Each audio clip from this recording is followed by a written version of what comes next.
Stephen, we're about to start next month, 5 shows back to back. 2 in Liverpool, February 23rd and March 2nd. Yeah, that's right. I'm in training, getting ready to handle all the stress and the problems that's going to happen, as we know they're going to do. Each show you go into hoping they're not going to be, but it always is. So the 23rd of Feb, small one in Liverpool, Devonshire Hotel. 6 fights at the moment, so I've got room for 1 more. Tom Farrell topping the bill, doing a 6-rounder just to get him back in the ring and get rid of any rust before he fights for the title on the Big Sky show on the 30th of March. So we've got Tom, Adam Faddle having his 2nd fight, Jamie Collins his 2nd fight, Brian Phillips his debut for VIP, Lee Whelan making his debut, and Sean Turner making a debut. So at the moment, 6 fights, a reasonable show there for somebody to come along. 23rd of Feb. And then the one in the Olympia, that's a crazy show, because I think, isn't there something like 13 bouts on? Well, Wes McSheen's just pulled out, so we're down to the dirty dozen on that one at the moment. So again, it's going to be a big night. Steve Brogan's hopefully topping it for his Central Area Lightweight title. Shax Ali's got back to me, he's not going to be ready, so I'm on the lookout for someone. Support to it, Colin Day in a rematch with Jordan Ellison. Jordan Ellison beat him before, so that's a good chief support. And then underneath it, we've got a lot of talent, you know, Mason Cartwright. He's coming back from the lip injury. Everything's been cleared with the board now, which is a good feeling for us all. Luke Willis is on it.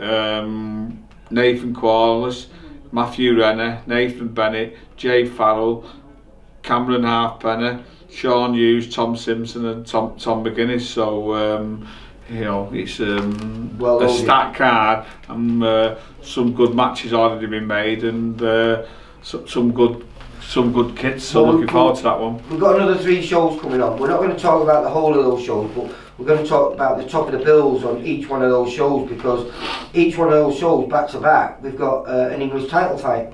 Yeah, I mean, I'm really pleased with that. You know, I've been looking at the cards we're putting on, and I've seen some of the TV shows going on, and you know, apart from maybe 2 or 3 title fights being on the others, you know, the actual fights I don't think are as good as what we've got, and the undercards we've got underneath, and we've got some proper talent who should be on the TV shows, and it just seems to be bringing out the same old faces on there, so it's a bit annoying, but it's good that they're on our cards. Well, March the 9th, at the University of Bolton Stadium, White's Hotel, an absolute cracking fight between Jack Cullen against the holder, Rhys Cartwright. Yeah, I mean, it's the step up that Jack's been wanting for. It's a meaningful title, the English one, and you know, they're both tall kids, and as I say, Rhys has looked good in his fights. I think he's only lost 1.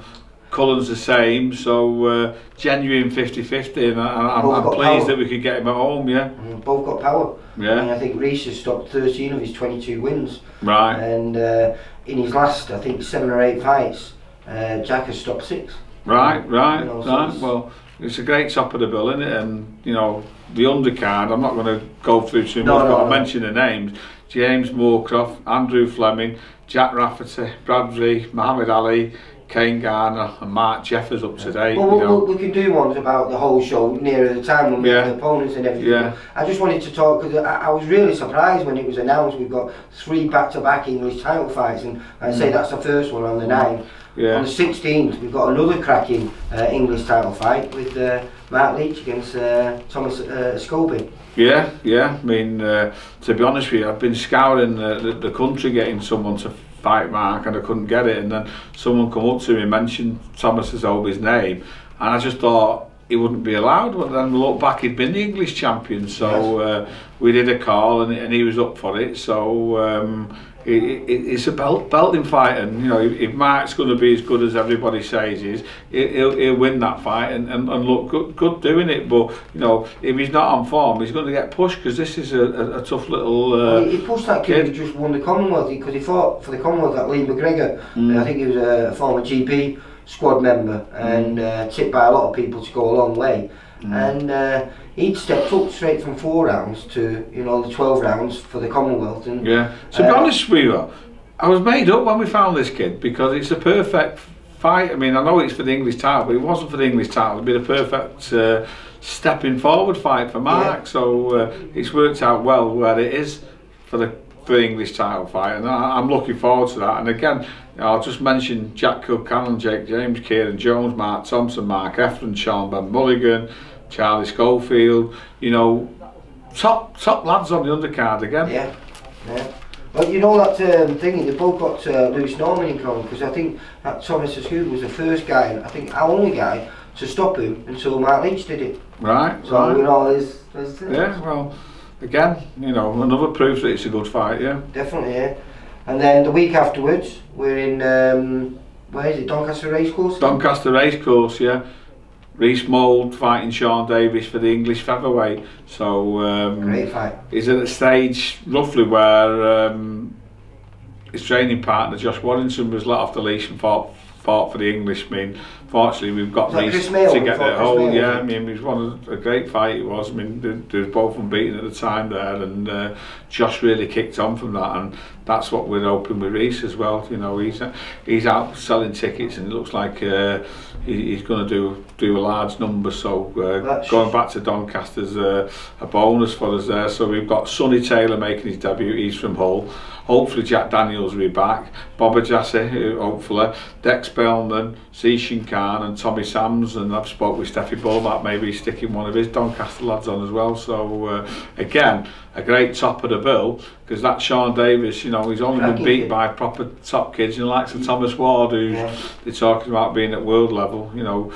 Well, he beat that Paul Ikemedes for the WBC International title, didn't he? Yeah. And then defended it against Gamal Yafai, and that's where he got his first defeat. Yeah. And then obviously went 12 rounds with Thomas Ward as well for the British. Yeah. You know, he's fought at a much higher level than Reece Mould. Yeah, yeah. So great stepping fight for Reece as well, as we said. And you know, just quickly on the English title fights. I mean, the kid who was fighting Craig Derbyshire for the Superflies pulled out, so we put into the board for Marcel Braithwaite to fight him for the English Superfly. So it might be that we'll be able to do 4 English title fights. That's the week afterwards on the 30th over in Doncaster again, is it? There's no date for that one. We need the board to pass it, and then we can look where we can put it. We might be able to put it on the Doncaster Racecourse show. We don't know, but we need to get it put through from the board first. So you know, it's good, as I say. You know,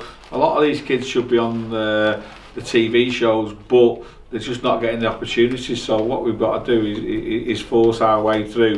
And I've explained to them it's hard. You know what I mean? The English titles used to be like a good chief support on the Sky and likes and that TVs, but they're not there now. Even British title fights, to be honest with you, the major promoter seems to be doing these WBO internationals or Europeans or WBC silvers or international silvers, and it's just not leaving the doors open for the British title fights, and genuinely they're the best fights, you know.